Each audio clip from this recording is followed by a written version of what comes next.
Here I come. Oh. Here I come. Oh.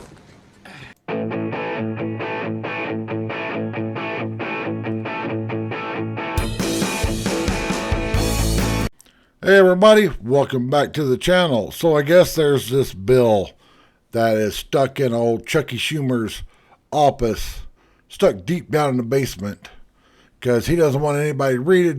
Just go ahead and sign it. Just go ahead and sign it. I feel the same way Ted does. We need to fix this fucking country. Democrats do not give a rat's ass about you, except when it comes time for them to be reelected. There's Democrats even switching parties to go vote for Nikki Haley, so they can get Nikki Haley to be the Republican nominee. I just did a video about Kari Lake, where it was a phone call and they were trying to bribe Kari Lake to drop out of the Senate race because they know Kari Lake is a big threat, almost as big as Trump. And I'm going to say it right now. If Trump doesn't pick Kari Lake as his vice president, then he's stupid. And I know I probably just pissed a lot of people off. But go and watch the video. It's on my channel. I will link it in the description. Watch what she says. She can't be bribed for even $1 billion. How many out there could be bribed for a Big Mac, large rice, and a Coke? I know a lot of people that, money talks and, they can change a lot of shit. But Kari Lake is an awesome woman. I've had the opportunity to meet Kari Lake. Kari Lake is probably going to be at the Second Amendment rally at the Arizona State Capitol that I will be going to. My wife took the day off work so she can go to it with me. I'm going to video it. It's next month sometime. But we got to fix this fucking country. And we have to close that southern border. And by closing it, I mean both north and southbound. And I know when I say southbound, everybody's like, but I want to go down there and buy medicine and vacation in Rocky Point.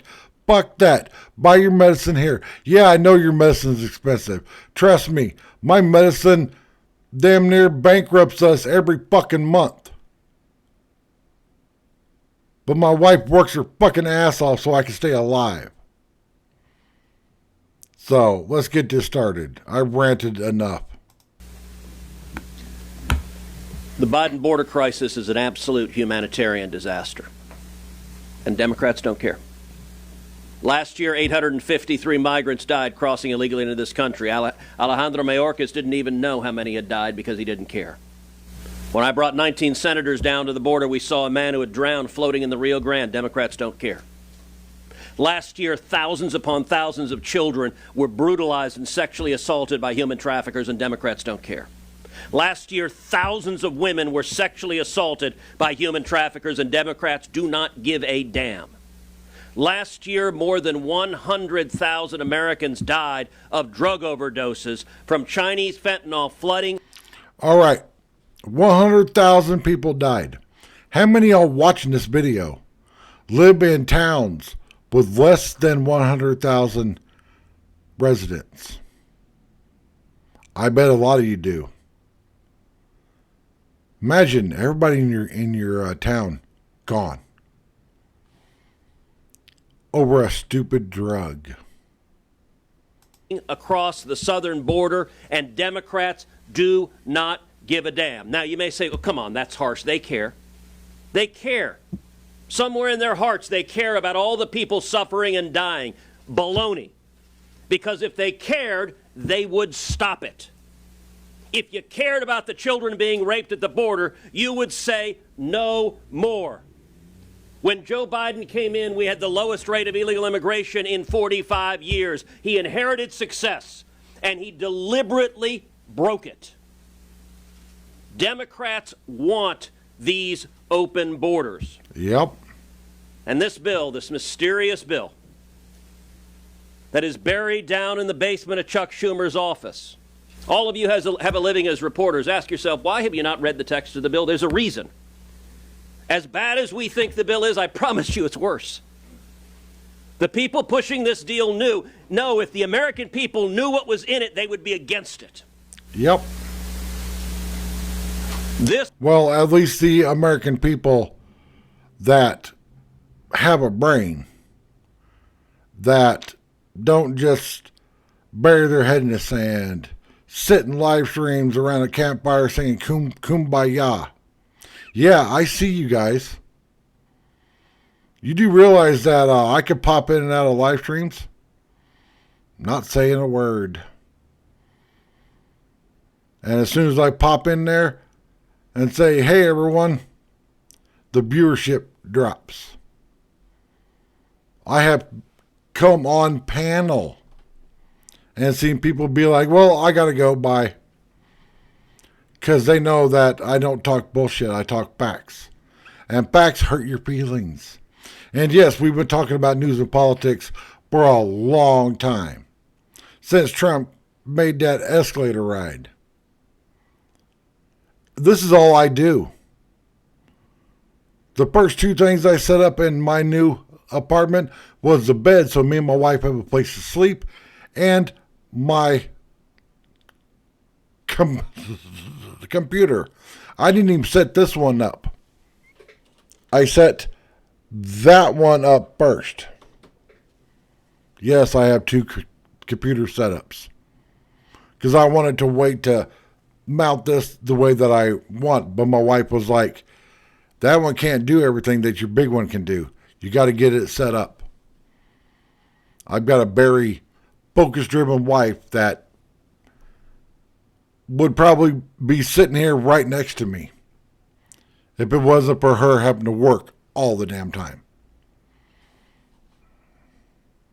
This supplemental bill is a kamikaze plane in a box canyon with no exit, headed for a train wreck.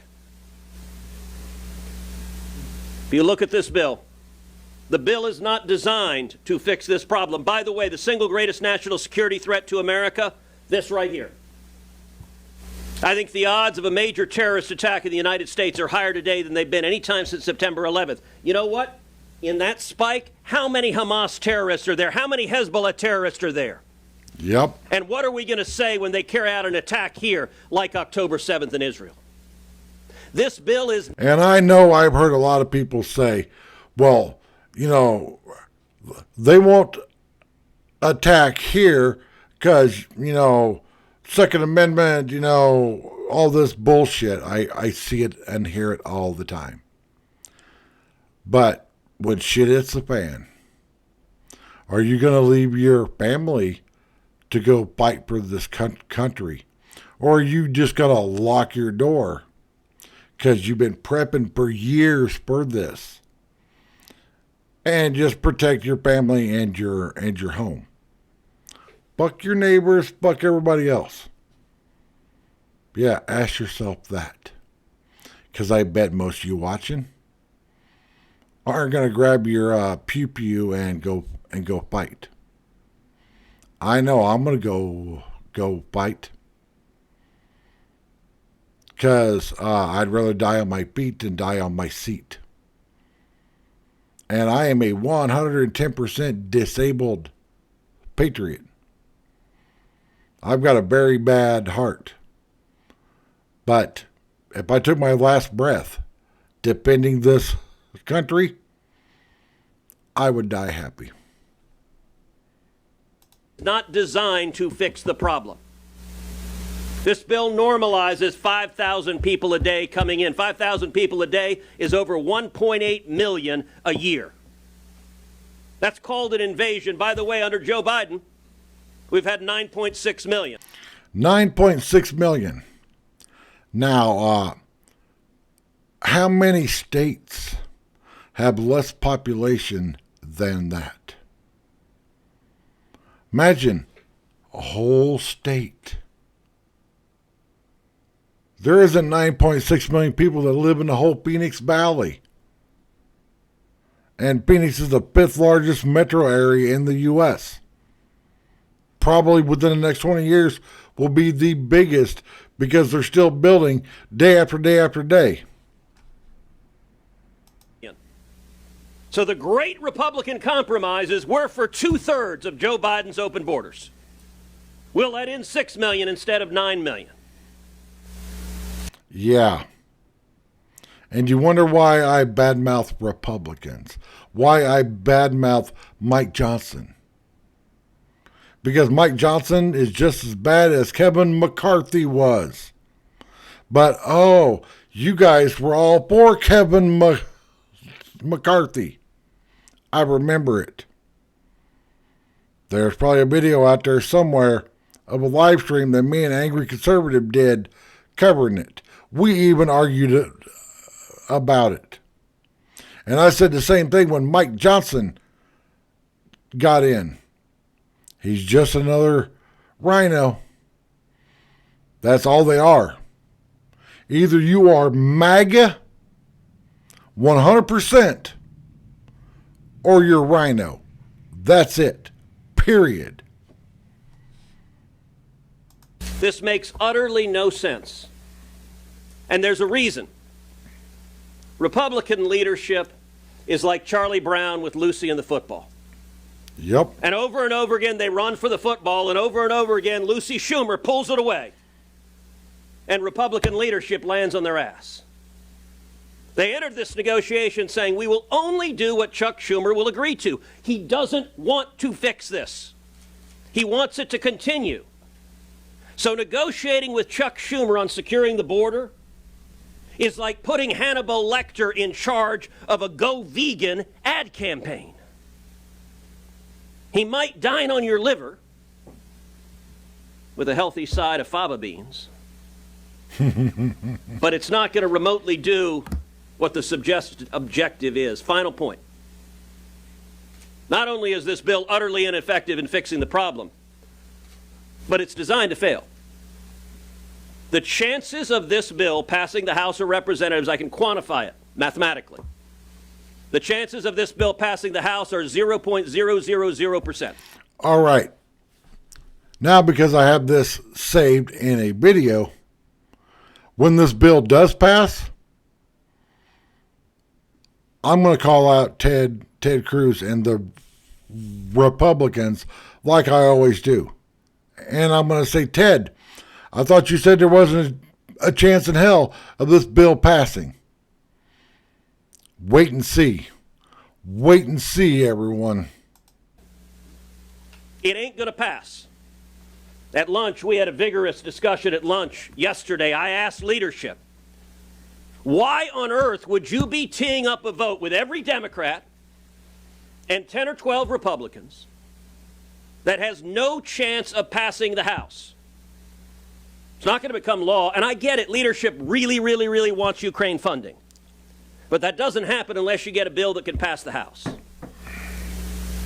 We need to stop the whole funding every other fucking country. Until there is no homeless vets or homeless children in this country, I don't give a fuck about any other country except for Israel. And you can go back and search. I was anti-Ukraine when everybody else was like, so you're pro-Russia? No, I'm pro stay the fuck away from any fucking country except for Israel. I don't give a fuck about them countries. Russia and Ukraine could blow each other to smithereens. I don't care.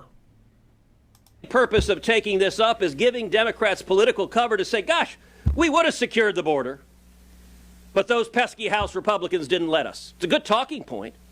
It's complete baloney, but it's a good talking point. This bill represents Senate Republican leadership waging war on House Republican leadership. It's not designed to secure the border, and it won't secure the border.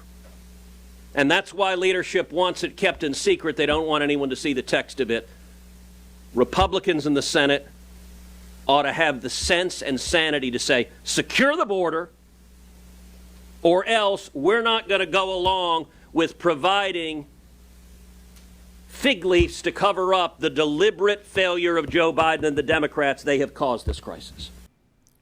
Yep. And on that note, if you haven't yet subscribed to the channel, please do. And thanks for watching.